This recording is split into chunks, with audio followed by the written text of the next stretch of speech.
पृथ्वी का जन्म कैसे हुआ? पृथ्वी की संरचना कैसे हुई? ये सवाल आपके भी मन में आए होंगे। आखिर क्या है पृथ्वी का इतिहास? धार्मिक तौर पर देखा जाए तो कहा जाता है धरती भगवान ने बनाया और फिर उस पर पेड़ पौधे, जीव जंतु और मनुष्य को भी बनाया। परंतु विज्ञान इस बात को नहीं मानता और हम स्कूल में किताबों में भी यही पढ़ते हैं कि धरती सूरज से निकला हुआ एक आग का गोला था, फिर ठंडी हो गई और फिर जीवन की उत्पत्ति हुई। क्या कभी सोचा है कि वो आग का गोला ठंडा क्यों हुआ होगा? कभी सोचा है कि आग में पानी कहाँ से आ गया? कभी सोचा है चांद कैसे बना? ऐसे ही सवालों का जवाब हम आपको देने वाले हैं। आइए जानते हैं पृथ्वी का इतिहास या धरती की उत्पत्ति के बारे में। आज से लगभग 5 बिलियन साल पहले अंतरिक्ष में कई गैसों के मिश्रण से एक बहुत ही जोरदार धमाका हुआ। इस धमाके से एक बहुत ही बड़ा आग का गोला बना जिसे हम सूर्य के नाम से जानते हैं। इस धमाके के कारण चारों ओर धूल के कण फैल गए। गुरुत्वाकर्षण की शक्ति के कारण ये धूल के कण छोटे छोटे पत्थर के टुकड़ों में बदल गए। धीरे धीरे ये टुकड़े भी गुरुत्वाकर्षण की शक्ति के कारण आपस में टकराकर एक दूसरे के साथ जुड़ने लगे। इस तरह हमारे सौर मंडल का जन्म हुआ। कई मिलियन साल तक गुरुत्वाकर्षण शक्ति ऐसे पत्थरों और चट्टानों को धरती बनाने के लिए जोड़ती रही। उस समय 100 से ऊपर ग्रह और सौर मंडल सूर्य का चक्कर लगा रहे थे। चट्टानों में आपस में टकराने के कारण धरती एक आग के गोले के रूप में तैयार हो रही थी, जिसके फलस्वरूप लगभग 4.54 बिलियन साल पहले धरती का तापमान लगभग 1200 डिग्री सेल्सियस था। अगर धरती पर कुछ था तो उबलती हुई चट्टानें, कार्बन डाइऑक्साइड, नाइट्रोजन और जल बाष्प। एक ऐसा माहौल था जिसमें हम चंद पलों में दम घुटने से मर जाते। उस समय कोई भी सख्त सतह नहीं थी, कुछ था तो बस ना खत्म होने वाला उबलता लावा। चांद कैसे बना? उसी समय एक नया ग्रह जिसका नाम थिया धरती की तरफ बढ़ रहा था। उसका आकार मंगल ग्रह जितना था। उसकी गति 50 किलोमीटर पर सेकंड थी, जो कि बंदूक से चली हुई गोली से 20 गुना ज़्यादा है। जब यह धरती की सतह से टकराया तो एक बहुत बड़ा धमाका हुआ, जिससे कई ट्रिलियन कचरा धरती से बाहर निकल गया और वह ग्रह धरती में विलीन हो गया। कई हजार साल तक गुरुत्वाकर्षण अपना काम करता रहा और धरती से निकले हुए कण कई हजार साल तक इकट्ठा कर धरती के इर्द गिर्द चक्कर बना दिया। इस चक्कर में एक गेंद बनी जिसे हम चांद कहते हैं। यह चांद उस समय 22,000 किलोमीटर दूर था, जबकि आज से 4 लाख किलोमीटर दूर है। दिन जल्दी बीत रहे थे, लेकिन धरती में बदलाव धीरे धीरे आ रहे थे। कहाँ से आया नमक और पानी?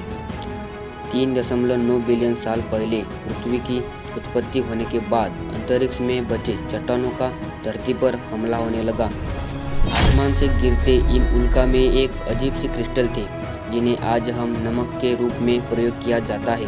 हैरानी की बात यह है कि जिन महासागरों से हम नमक निकलते समुद्र का पानी इन्हें गिरने वाले उल्का के अंदर मौजूद था। आपके मन में ये सवाल आ रहा होगा कि आखिर उल्का में मौजूद इतने कम पानी से सागर की उत्पत्ति कैसे हो सकती है? तो इसका जवाब है कि ये उल्का धरती पर 20 मिलियन साल तक गिरते रहे, जिससे कारण धरती पर काफ़ी पानी इकट्ठा हो गया। कैसे बनी कठोर सतह? धरती पर पानी इकट्ठा होने के कारण धरती की ऊपरी सतह ठंडी होने लगी और उबलती चट्टानें ठंडे होने के कारण सख्त होने लगे। लेकिन धरती के अंदर लावा उसी रूप में मौजूद रहा। धरती का ऊपरी तापमान 70 से 80 डिग्री सेल्सियस हो चुका था। धरती की सतह भी सख्त हो चुकी थी। धरती के वातावरण में बदलाव लाने के लिए तापमान और हालत एकदम सही थे। धरती पर आज जो पानी है वह कई बिलियन साल पहले का है। इसी पानी के नीचे सारी सख्त सतह ढक चुकी थी।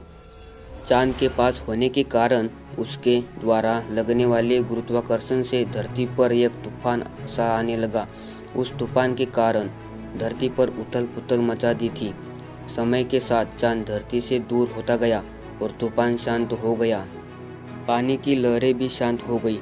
अब धरती की छाती से लावा फिर निकलने लगे और छोटे छोटे द्वीप बनने लगे। कैसे शुरू हुआ जीवन? 3.8 बिलियन साल पहले धरती पर पानी भी पहुंच चुका था। और ज्वालामुखी फूट फूटकर छोटे छोटे द्वीप बना रहे थे। उल्काओं की बारिश अभी भी रुकी नहीं थी। पानी और नमक के अलावा ये उल्का और भी कुछ ला रहे थे, कुछ ऐसे खनिज पदार्थ जो जीवन के उत्पत्ति करने वाले थे। ये खनिज पदार्थ थे कार्बन और अमीनो एसिड। ये दोनों तत्व पृथ्वी पर पाए जाने वाले हर जीव जंतु और पौधों में पाए जाते हैं। ये उल्का पानी में 3000 मीटर नीचे चले जाते थे, जहाँ सूर्य की किरणें पहुंच नहीं पाती थी। धीरे धीरे ये उल्कापिंड ठंडे होकर जमने लगे।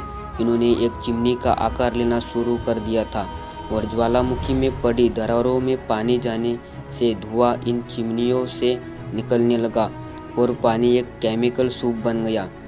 इसी बीच पानी में समाहित केमिकल के बीच में ऐसा रिएक्शन हुआ जिससे माइक्रोस्कोपिक जीवन का प्रारंभ हुआ। पानी में सिंगल सेल बैक्टीरिया तैयार हुए। बिना पौधों के कहाँ से आया ऑक्सीजन? इस सवाल का जवाब जानने के लिए हमें 3.5 बिलियन साल पहले जाना पड़ेगा। ये वो समय था जब समुद्र के निचली सतह पर चट्टानों जैसे बड़े पत्ते उग रहे थे। इन्होंने एक कॉलोनी बना ली थी और इन पर जीवित बैक्टीरिया थे। इन पत्तों को स्ट्रोमेटोलाइट कहा जाता है। ये बैक्टीरिया सूर्य की रोशनी से अपना भोजन बनाते हैं। इस प्रक्रिया को प्रकाश संश्लेषण फोटोसिंथेसिस कहते हैं, जिससे यह सूर्य की किरणों की ताकत से कार्बन डाइऑक्साइड और पानी को ग्लूकोज में बदल देता है, जिससे शुगर भी कहा जाता है। इसके साथ ही ये सह-उत्पादक छोड़ता है जो कि ऑक्सीजन गैस होती है। समय की गति के साथ सारा सागर ऑक्सीजन गैस से भर गया। ऑक्सीजन गैस के कारण पानी में मौजूद लोहे को जंग लगी, जिससे लोहे के अस्तित्व का पता चला। लहरों के ऊपर ऑक्सीजन वायुमंडल में प्रवेश कर चुकी थी। यही वो गैस है जिसके बिना धरती पर जीवन असंभव है। किस कारण हुआ भूमि पर जीवन संभव? सूर्य से आने वाली पराबैंगनी हानिकारक किरणों से एक केमिकल रिएक्शन हुआ, जिससे पानी में हाइड्रोजन परऑक्साइड बनी और उसके टूटने से ऑक्सीजन। यही ऑक्सीजन गैस 50 किलोमीटर ऊपर वातावरण में पहुंची तो वहाँ भी एक रिएक्शन हुआ और ओजोन नाम की एक गैस बनी जो सूर्य से आने वाली हानिकारक किरणों को रोकने लगी, जिसने ईवान की शुरुआत को एक आधार दिया। अगले 150 मिलियन साल तक इस गैस की परत काफ़ी मोटी हो गई। इसके साथ ही पेड़ पौधे अस्तित्व में आए और ऑक्सीजन की मात्रा और भी बढ़ने लगी। ऐसे हमारे पृथ्वी का निर्माण हुआ। तो वीडियो पसंद आए तो लाइक ज़रूर करना और चैनल को सब्सक्राइब करना।